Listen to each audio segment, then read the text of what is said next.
We normally approach it on the M1.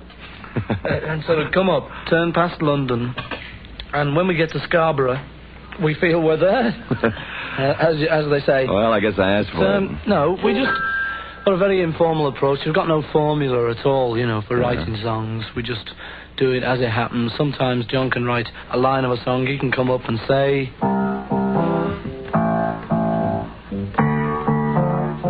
Things like that. He could say that. He could just say that. He could just say that to me, and I could say, "No, John." And often I disagree with Paul and say, "This has been done so many times, it's killed it." But then sometimes, you know, we have a real row, and I say, "Listen here, John. I don't think that's right." But it depends, you know. Sometimes there's a line that he does, and then I do a line. Or sometimes John can write a whole song. Ah. Yes, oh, he's a wonder when he gets going. Sometimes I can even do that. From the beginning of their fame, 1963 in England and 1964 in America, John and Paul were quickly recognized as a great songwriting team. Their songwriting is unsurpassed. They were more productive, more successful, more creative, and more influential than any other songwriting team in popular music history. Quite simply, the Beatles' songwriting is one of popular music's greatest treasures. Often, they would sit across from each other with acoustic guitars and work out songs together. McCartney said that they never had a writing session that wasn't successful. What makes a great song? The most important elements are melody and harmony. A strong melody with a strong chord progression is the most vital part. Add hooks, catchy, distinct phrases that make for memorable emphasis, sometimes a good beat, good lyrics, emotional emphasis, and the song quality of the instruments used. Both Lennon and McCartney achieve all these things. John and Paul wrote over 75% of the songs and nearly all of the hits. So when you're thinking of the Beatles songwriting, especially until Revolver, you're most likely thinking of the co-writing relationship of John Lennon and Paul McCartney. As early as 1964, fans began to see that there were Paul songs and John songs. Normally the main songwriter would also sing the lead vocal. They were both talented and ambitious, in the right place at the right time, and when one would bring in a good song, the other would be motivated to try to top it. The Beatles songwriting benefited from the fact that both John Lennon and Paul McCartney brought song ideas to their writing sessions. To generalize, John's ideas were often songs about personal experiences, sex, pain, politics, or peace. He frequently wrote in first person and loved wordplay. His satirical, cynical sense of humor frequently shone through. Paul's ideas, on the other hand, were more often in third person, told as made-up stories. He wrote more story songs, more songs about love, and more optimistic songs, while Lennon was more interested in himself and thus plumbed his own psychological depths. Together, they made for a great team, with Paul always pushing to make the ideas bigger, and John always poking out the cheesy bits with his needle-sharp sense of observation and hum.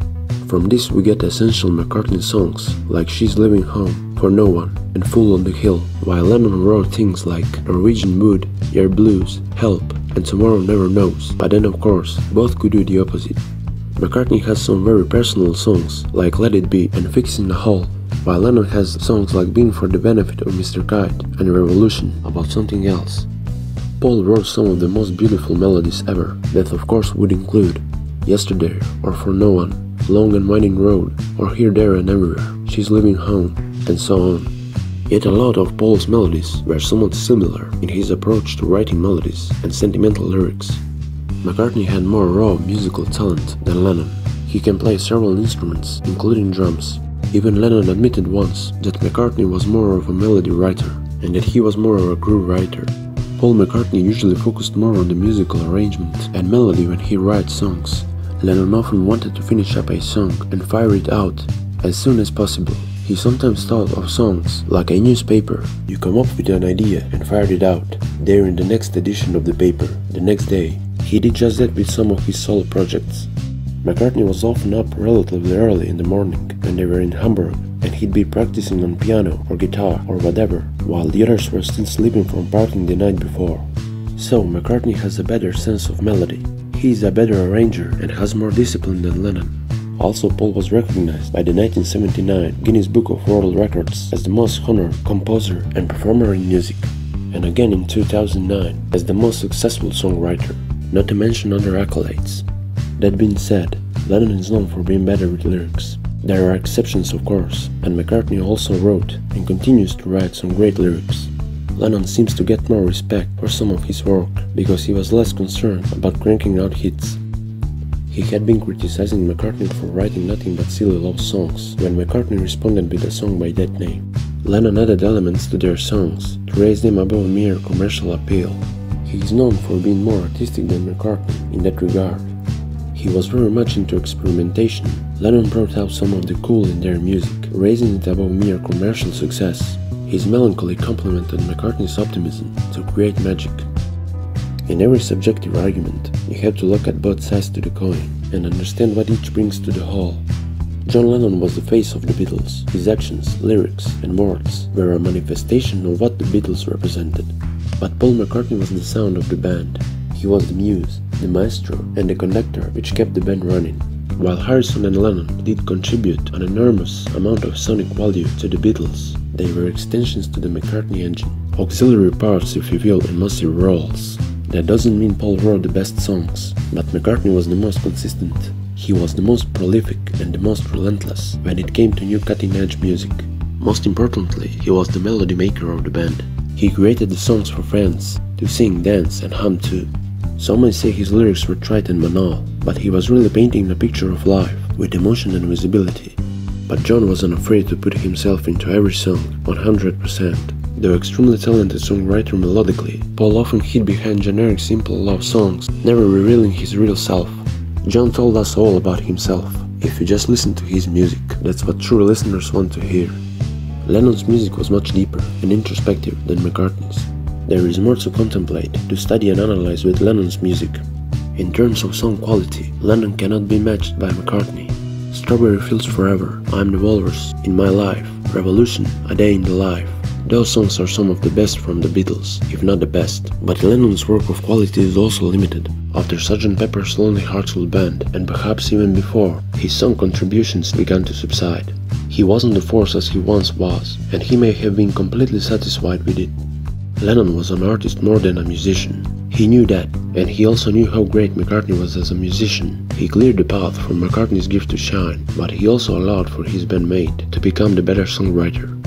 John was probably more innovative in his individual songs, like I'm the Walrus and Strawberry Fields Forever, but it seems that Paul had the ability to write epic songs that are more popular and somehow bigger than anything John could write, and that appeal to a core part of people all over the world. In particular, Hey Jude, Yesterday, and Let It Be. None of John's songs has achieved the huge popularity of these songs or insinuated themselves into global culture in the same way. After the Beatles split, they both continued to write good songs, but nothing really compared with the stuff they wrote in the Beatles, partly due to growing older, having slightly less inspiration and other priorities in their lives, but also because they missed each other artistically. They were the ultimate foil for each other, and that's how they became so great together. Strawberry Fields Forever and Penny Lane is the ultimate Lennon-McCartney product. One dark, one light, but both brilliant. That just about says it all. It is worth noting the proportion of John's songs to Paul's right up to 1966, as well as the sheer quality. There simply are so many great songs by both McCartney and Lennon, which support this view of Lennon and McCartney as songsmith equals. To refer to them all here would be a considerable dissertation. Suffice to say that Lennon and McCartney were both better songwriters because of one another. It was a magical alchemy, a kind of inadvertent, self-imposed development relationship which brought out the best in each other, while minimizing the weaknesses in both, McCartney's avoidance of true personal expression and Lennon's essential solipsism. They were each other's best editors and harshest critics. Even after the breakup, they still used each other as barometers for how their own work would measure up. They each still had their stellar moments in the 70s, Band on the Run and Plastic Ono Band, but they lost the mantle of the yardstick by which everyone else aspired to. After 1970, the music scene would only feel their influence. John and Paul were really competitive, that's truth, but they were also a quality check for the other one. Competition made them great. It wasn't so much a partnership as a friendly rivalry. Everyone made contributions to the other one's songs that improved it a lot. This is the reason why when Beatles broke up, their career wasn't as impressive. They still made very good records afterwards, but it wasn't the same, because the songs lacked John and Paul's contribution, which made it much better. So the alchemy that made them so incredible is Lennon and McCartney. They cannot be separated.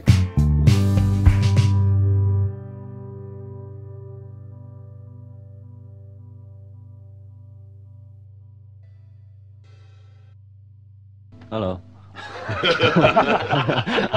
That was Ringo, folks. Well, what can I say? And goodbye from all of us.